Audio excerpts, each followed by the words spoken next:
Hey guys, okay, I have a message for you guys from Sophia, and I'm going to try to make it as simplified as I can. Okay, so she just starts talking. This is just what she does with me. And essentially, she said, she put it exactly like this. Let me just try to say it exactly how she said it.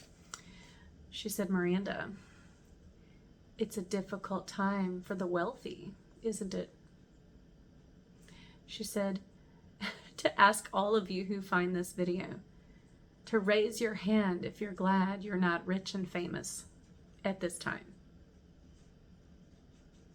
Okay? And she essentially said, do you see the wisdom in me having kept my children unseen and disentangled from this atrocity? And I was like, yes. and even with compassion she spoke, because she feels for the people who are very, very wealthy right now, who are also not evil, okay?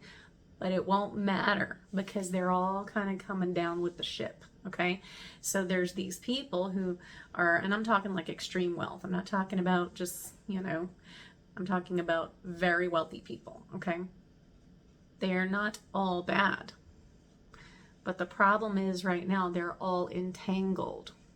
Okay, and so she said, do you see the wisdom in how I have kept my wisdom keepers separate, safe, shielded? And so she's really, really such an incredible teacher. Encountering her energy always touches me in like the deepest parts of my soul. And she starts kind of putting this all together, okay? So she wanted me to show you something. And then I'm going to share some scriptures with you that she quoted that are connected to what Christ said, okay, about entanglements, okay? And let me just say this one thing right now. She said, for those of you who see this, who feel that you have no material assets right now, okay? Maybe you're down to nothing or very minimal, okay? She said, she wants you to see. She's saying your needs will be met, do not worry. But she wants you to see that because you have no material assets, you also have no entanglements. You cannot be controlled. They cannot take anything from you. There's nothing to take. You don't have anything in their world. What you have is the kingdom of God. What you have is disentangled wisdom in flow. Yeah, she's even playing a song. It's like a nursery song. Let me see if I can find it. Hold on, you guys. Okay, guys. Wow. Okay. I feel like this is a whole nother thing I'm going to have to research. But I'm going to at least just say this, okay? The nursery rhyme that she's playing, I've never even heard of it. So, well, I'll show you, I've never heard of it. I've heard it. I never knew what it was. The last time I heard it, I was a little child. But it's called, it's an English nursery rhyme, Ride a Cock Horse to Banbury Cross. Okay? And it talks about a woman on a white horse. And she has flowers in her hair and bells on her toes. And she has music wherever she goes. And some say she's believed to be Lady Godiva. She's also associated with the May Queen figure, which for me is Mary, Mother Mary. And because the month of May is for Mary and Miriam, okay? So, and it's, the 17th century, it's a 17th century song, okay? And my guides always tell me about the reset that happened in the 17th century. So think of the 17 and 1800s. That time period was a great energetic reset for humanity. A lot of wisdom was forgotten. A lot of wisdom was retained, okay? But she's singing this song. I'm going to have to research this for you guys and put it in another message, but maybe somebody else is supposed to hear this and look it up. Maybe you guys can research it as well. But that's what she's playing. Bells also are always associated with Mother Mary for me. Bells were one of the first things she had me use for my healing sessions when I first started using my abilities, okay? She told me to get the bells, like the little Christmas bells, and to vibrate them over people's bodies, and I would hear any tonal difference. She would help me hear it. And I actually did sessions where I could locate tumors through the different sound of the frequency in the tissue where it was more dense. I can't even make this stuff up, you guys. Like, it would just happen. I would see it or feel it and know it, and it would vibrate differently through the bells, which was just Mother Mary, okay? Now, in the deeper story, Isis of Egypt, okay? Or some say Isis, whatever the proper pronunciation is. This is an age-old story of Goddess Mother Wisdom, okay? Anyway, I'm going to look that up. I'll make another video about the lady on the white horse, but I definitely feel like it's Sophia making these connections, okay? So, that being said, she drew my attention to this book that I bought, I don't know, maybe 2 years ago now. I love to go to the thrift store and find old books. It's like one of my favorite things to do. And I always get messages from Spirit from these things. So I got this book, and I was called to bring it home the other day. I had it at the spa because sometimes I use these in sessions if my angels have a message for someone or whatever. But I was like, I need to bring this one home. And so look at it, what it is, you guys. I'm going to turn it around so you guys can see it. Okay. And it's the Fables of Aesop, edited by Joseph Jacobs. Okay. It's a 1943 edition, which I love. And I just read like 6 or 7 of them this morning to my husband, and he was like, oh my God. I was like, exactly. It was amazing. And what they are is just little 2-page little stories of wisdom, okay? And which, you guys, I may just do a little segment where just I jump on sometimes and read some of these to you guys because it's incredible.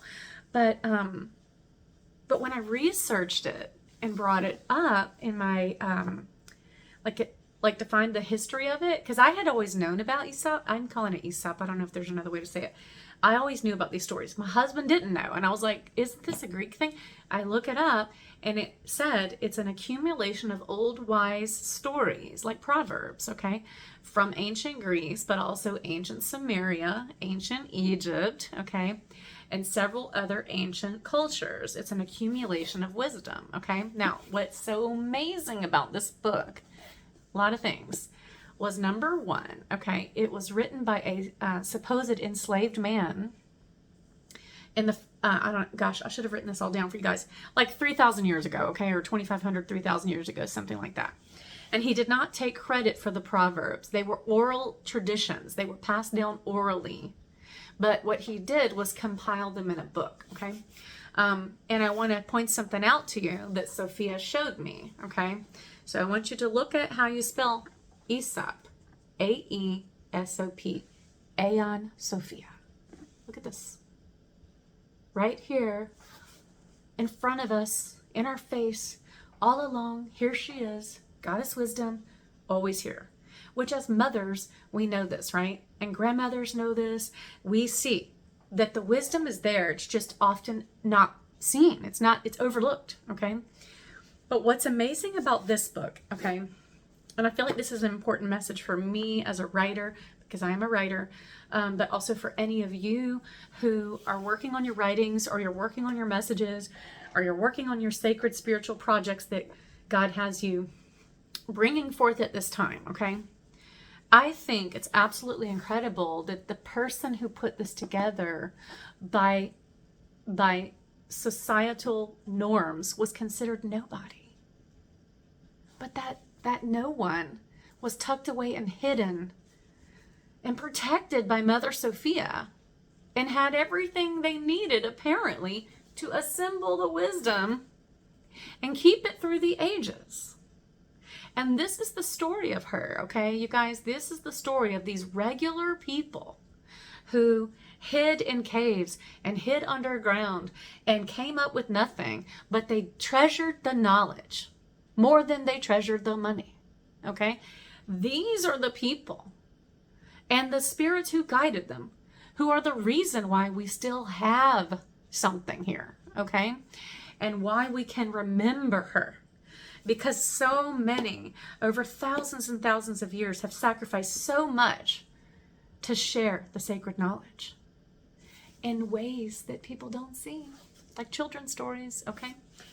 Oh my God, she's just so incredible. I'm just saying it. Oh my gosh.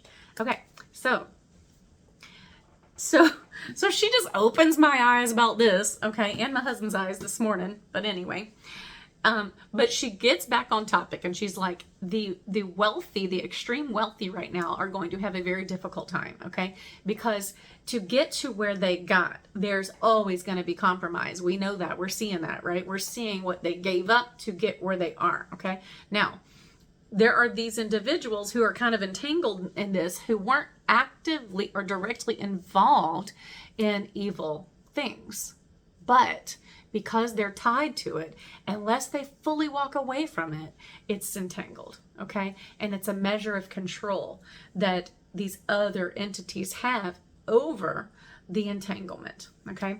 This is why it isn't always a bad thing when God brings you to a place of not having much in material wealth, okay? But having much in wisdom, okay? All right, so she pointed out a few scriptures, okay? And I always like to say, this is not a religious message. This is a scriptural wisdom message, okay? Because I treasure that knowledge comes from many places. This is why I also feel like we are meant to learn from each other's cultures. We are meant to learn from each other's proverbs. We are meant to learn from each other's heritage, okay? This is how wisdom works. You don't toss something out just because it's different from what you learned. That's not wisdom, right? That's separating yourself from potential knowledge. You pursue knowledge and experience, right? And allow the filter of love to work through that. 12:12, as I said that. All right, so she talks about a few scriptures. The first one is this, and I actually just going to read them. It's only a few verses of each one, and I just put them in my notes on my other phone to save you guys time. Okay, so let me just bring it up. Okay. So she's talking about in Luke chapter 16, verse 19 through 31. Okay, this is the story of the rich man and Lazarus. Okay, not Lazarus as resurrected in the Bible, the physical resurrection, but interestingly, maybe a little bit like him, because she actually does say that it is a metaphor for ego death. Okay, I just want to read you the verses really quick. So this rich man essentially ignored the suffering of Lazarus.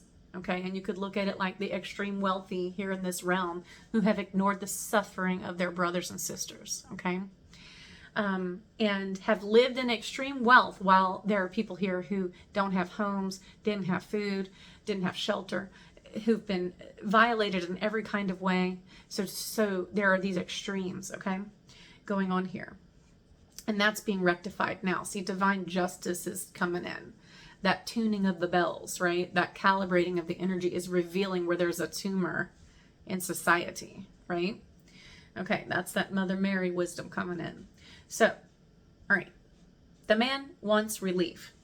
So at this point in the verses, the man has died and Lazarus has died. But Lazarus gets elevated to heaven with Abraham, and the man, the rich man who tortured Lazarus and ignored his suffering, goes to Hades, right? Now again, remember this is like a metaphor. But he says to Abraham, this is the rich man, he says to pull him out of this torture, to come help him. And this is what Abraham said to him. Son, remember that in your lifetime you received your good things, while Lazarus received bad things. But now he is comforted here, and you are in agony. And besides all this, between us and you is a great chasm. It has been set in place, so that those who want to go from here to you cannot, nor can anyone cross over from there to us. He answered, Then I beg you, Father, send Lazarus to my family, for I have 5 brothers. Let him warn them, so that they will not also come to the place of torment. And then Abraham replied, They have Moses and the prophets. Let them listen to them. No, Father Abraham, he said, but if someone from the dead goes to them, they will repent. He said to them, if they do not listen to Moses and the prophets, they will not be convinced, even if someone rises from the dead. Okay, so there's so much I could say about these verses. But let's talk about the metaphor, the ego death, okay?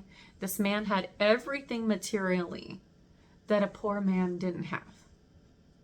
He had his health. And just think of what comes with not having what you need physically, okay? Even just the collapse of the immune system, the central nervous system collapsing. A person who's living, without a home, without food that they need, without wellness support. The complete depredation of this person did not in any way stir compassion in this wealthy man. And by the way, the problem was not money, okay? Money wasn't the problem. It was his view of himself. It was his ego. His indifference, okay? His complacency with the suffering of others was the problem, okay? And his ability to change it, but unwillingness to get involved, okay? This is very interesting. Now, he wants Abraham to help him, but Abraham was like, I can't. Hold on one second. Okay, sorry, I had to answer the phone. Okay, so this is important, what I'm about to say. Abraham says, I can't come to you. There are people here that want to come to you and they can't. They want to help you, but they can't. Okay? And then he says, tell my brothers and sisters, send Lazarus to their realm, resurrect him, tell him. He's like, no, they have the prophets. Okay? And if they don't listen to the prophets, they're not going to listen to anyone. Okay? All right. Now, let's talk about the metaphysics of this right now. Absolutely, this is a real thing in metaphysics. When you vibrate at a higher rate, you're not in the same realm as someone on the frequency of Hades in death, okay? In the death of the ego, which, by the way, is not a judgment. It's a necessary process this man needed to go through if he wanted to understand the suffering of others. 17:17 as I say this, okay? So he would have to resurrect himself, first of all. This is a much deeper teaching, but the point is, that's where he was. He was in death of the ego, okay? Where the man who suffered his whole life was always with God because he had no entanglements. He had nothing to get entangled with. He just lived on the mercy of others. And so he was already in a place spiritually where he could rise. He could resurrect, okay? And that rift between those two worlds is a real thing, and it's happening in drastic ways now, okay? Because if you have ever done any shadow work and gone through any ego death and resurrection, and this can happen many times in our life, okay?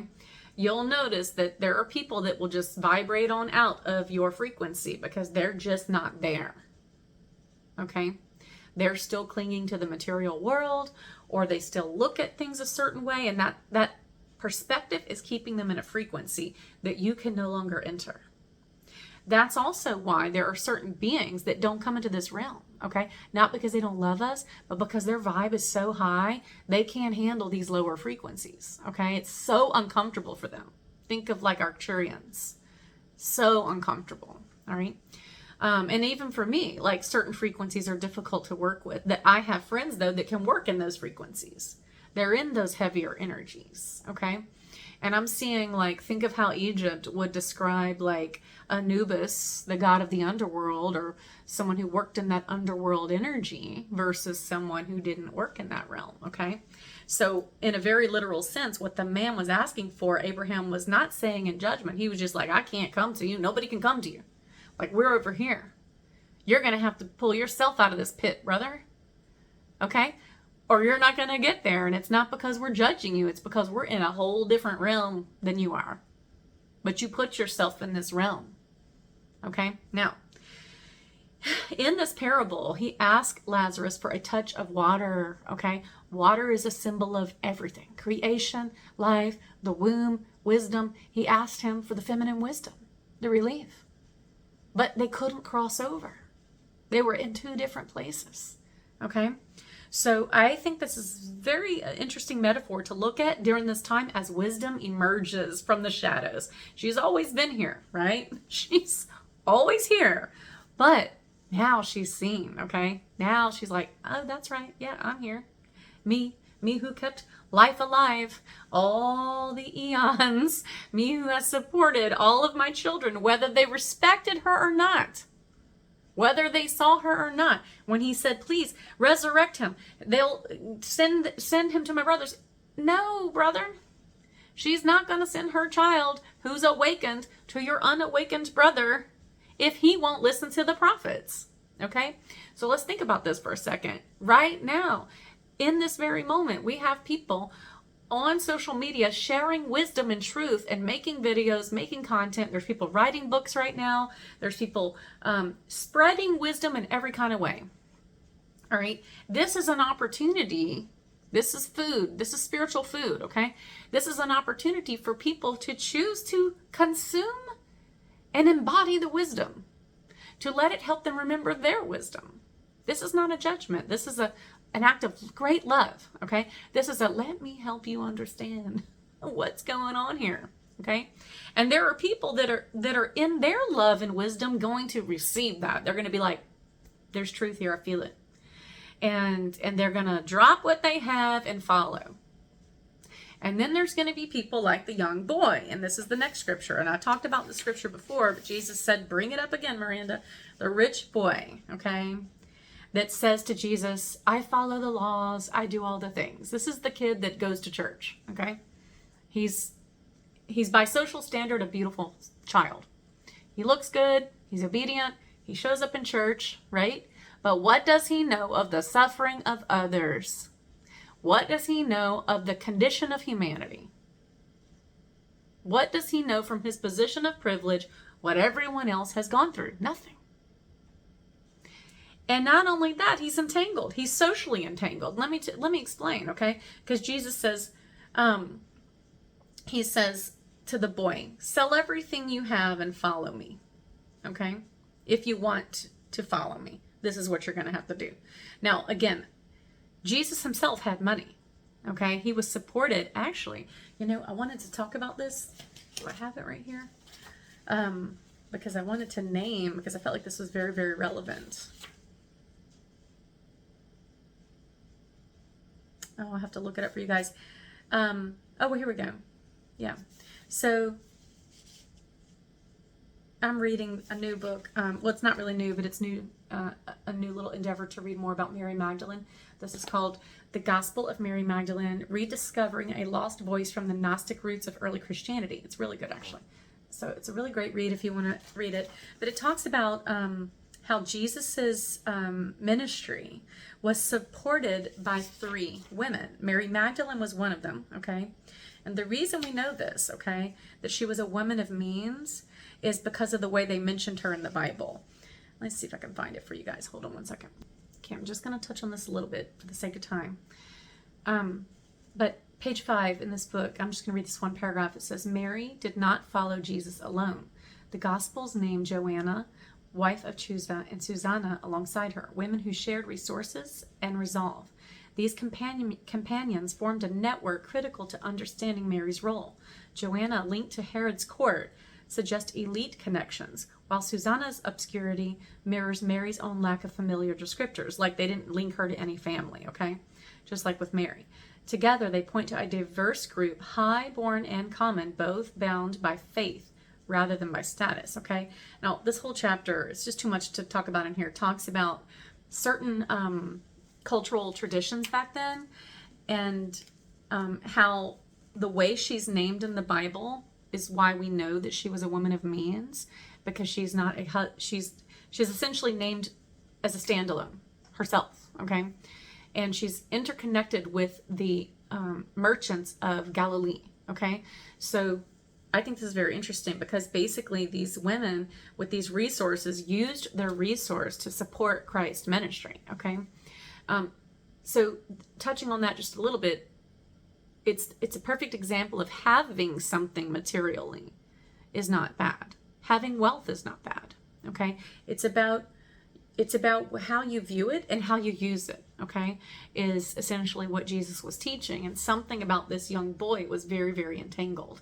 And he couldn't or wouldn't separate from the social standard. Okay? And I'm going to give you an example of that outside of money that has nothing to do with money. But let's say you have that young man that looks like what we think a traditional young man should look like in any culture, okay? And he learns a fragment of wisdom from an unexpected source. But that fragment of wisdom is so dangerous that it would disentangle everything his family believes, or it would disentangle everything his culture believes. Okay? So what was being given up here for the wisdom was social acceptance. Okay? And so, do you understand what Jesus is talking about? It wasn't about the money per se. It was about the perception. And some people want to be perceived as powerful. They want to be socially accepted. They want to be perceived as normal. And those are all understandable things. However, they will control you. Okay? Because the moment you are allowing your life's journey to be controlled by the perception of others, you're disempowered. Okay? And there's always that potential that perception of others is going to be fueled by propaganda. Okay? Same thing with Jesus. You know, this came up in conversation with my husband this morning, but essentially, Jesus was accused of being heretic. He was accused of being blasphemous. He was accused of being from Satan. He was accused of all these things and killed for such. Okay?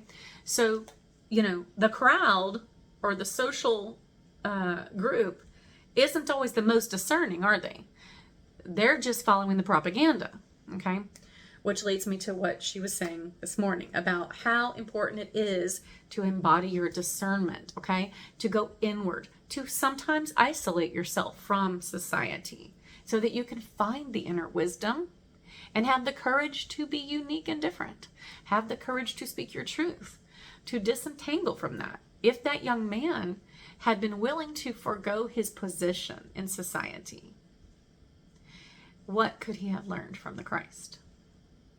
Okay. And so, you know, these were the things that the women who funded Jesus's ministry, okay, they knew and they weren't afraid of. And this is why they stayed by him, even in his most difficult moments. Okay. So anyway, I don't know if any of this is coming together because I feel like she gave me so much information, and that's kind of what happens when I get like a download from any of my guides. It's like so much, but I'm trying to bring it together for you guys. I am going to say one more thing. He did quote one more scripture, and it's in Matthew chapter 25, verse 40. And essentially it's where Jesus said, "What you did to the least of my brothers, you did to me." Now, I want to put in a cultural reference right here, because remember, this was the 1st century, okay? In a Jewish culture, the least of his brothers wouldn't have been the men. The least of his brothers would have been the women and the children. Okay? So let's transcend that right now. What you did to the women and the children, you did to me. You feel her rage? Okay? So this is what God is seeing. This is divine justice. What you did to the women and children, you did to me. And what is the natural calibration that happens in the universe when there's imbalance? It doesn't even have to be judgment, but it will level out, okay? It will naturally level out. You will not continue to oppress the feminine. She will be heard. She's back. It's present. It's awakened. It's a fire you can't contain, okay? And this is why the rich man needed relief. He was in the fire of Sophia. He was in the belly of the dragon. He was seeing himself going through the death and rebirth with no relief because he had to see it himself. Okay? I mean, this is what she showed me. So, there's so much that I could say about this, you guys. 29 as I say this. But essentially she's saying, if you looked at the women and the children as the wisdom keepers, because we carry the womb and children carry divine truth. They're innocent, okay? Then she said, you could rephrase that expression that Jesus said, what you did to the least, you did to me. She said, you could say, what you did to the wisdom keepers, you did to me. okay? And so this is why the infrastructures will be reset, okay? This is why restructuring of the way we deal with wealth will be reset. And wealth not being a terrible thing, okay?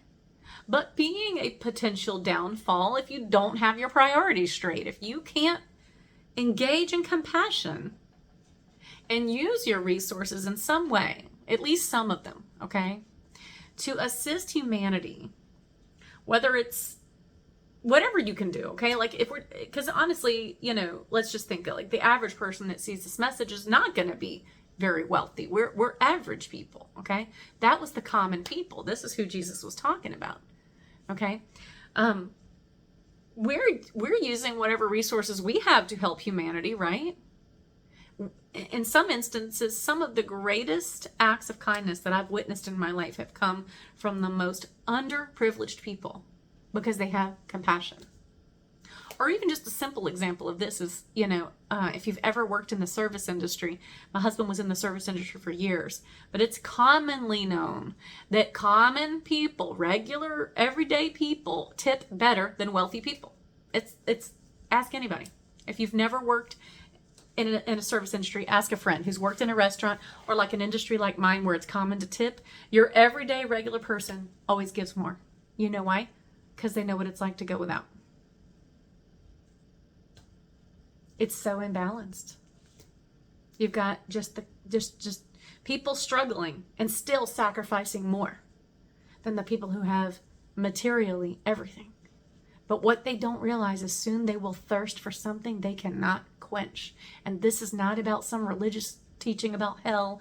That's not what this is about anyway. That's not what the story was ever about. It's about the death and rebirth and what it means to come through the ashes.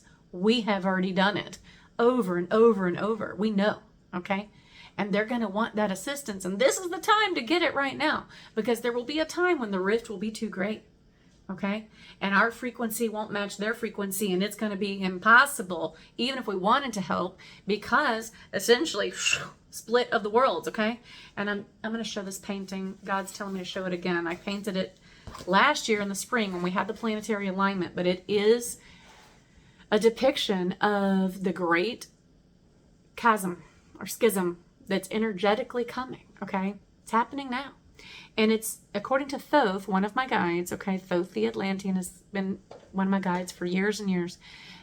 You know, a lot of people aren't even going to realize it happened because it's going to happen so fast, okay? But essentially, it is going to molecularly restructure everything, okay? And you're either, you know, for the sovereignty of all life, okay, nature and humanity, or you're not. And that's going to be a simple divide right there. Hold on, let me get the painting. Okay, this is the painting. Now the original I have at home. This is like one I did after, but you see the energy coming through here in a big split, okay? And these are elementals all around, okay? And there's a being over here guiding the whole process. Mother Sophia, she's saying it's like her energy. So there's a big that happens, right? And all the elements are restructured into something more aligned. Hold on. Okay, sorry. So I just wanted to show you that because it's a visual, and sometimes visuals, I think, communicate even better than words. But essentially, this is what we're going through right now and approaching more of. And as we do, you know, it's going to be up to humanity individually, each individual,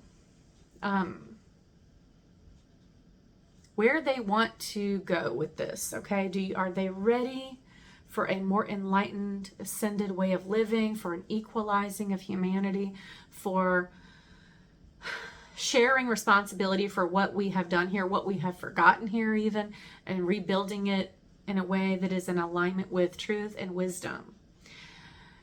Or are they going to descend, okay, into darkness for rising at a later time, okay? So let's not look at this as some kind of cataclysmic, terrible thing that's going to happen to them, because as we know, souls are eternal, okay? But they will not be in the same realm of those who are choosing ascension now, okay?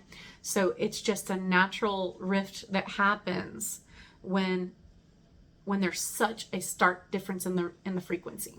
Okay, you're not on the same station anymore, and you can't be. And it's not even you judging them, because as the scripture said, there are people that want to come and help, and they just can't. Now, I can tell you from years of doing sessions, there are souls like that have the ability to work with other guides to work in the underworld energies. Okay. And that's when you're getting into like the Mayans, okay? And like the various tribes, indigenous tribes, okay? Shaman work. Those guides have a connection to other realms that enables them to be able to kind of reach down and pull out when needed, okay? But that's not for everybody. And that could energetically change as well as we go along, because we're in new territory right now. So we're going to find out, right? But that being said, yes, there are some who have that ability. I'm seeing like the Jaguar Panther energy, okay, to go deep. And that is its own mastery, its own attunement, okay, its own rites of passage. But it does come with struggle, okay? Going through those rites of passage of working in the deeper energies. I've had to do a lot of that in my death and rebirths, okay? But I'm also indigenous on my mother's side, so we carry that energy, right? We have it, and it has to be worked through, okay? But as we approach this big shift, all that can change, like I said, because we are in new territory. But we are being guided still, and we are going to successfully do this. We're on trajectory, they're saying, so all is well. But we do have a lot to work on, and we really need to see our mother. It's time that we see our mother. We need to see, feel, and experience the essence of wisdom, because this is our food, okay? Yeah. Yeah, she's like, thirst no more, hunger no more. I am here, okay? The great mother is with you all. So that's beautiful. Is there anything else you want to say? That's it for now, okay? I hope this message helps. There's so much in here, I never even know what to type for the descriptions, but I'll do my best. Please share this with anyone who you feel needs it, okay? And just hug yourself, and just know that I love you and that she loves you, and you are witnessed and seen in the realms, and they love you very much, and they're thankful for what we have been through. Yeah. In order to enable this great energetic shift. The collective work is coming together, and that's beautiful. That's it. Okay. I love you guys. Bye.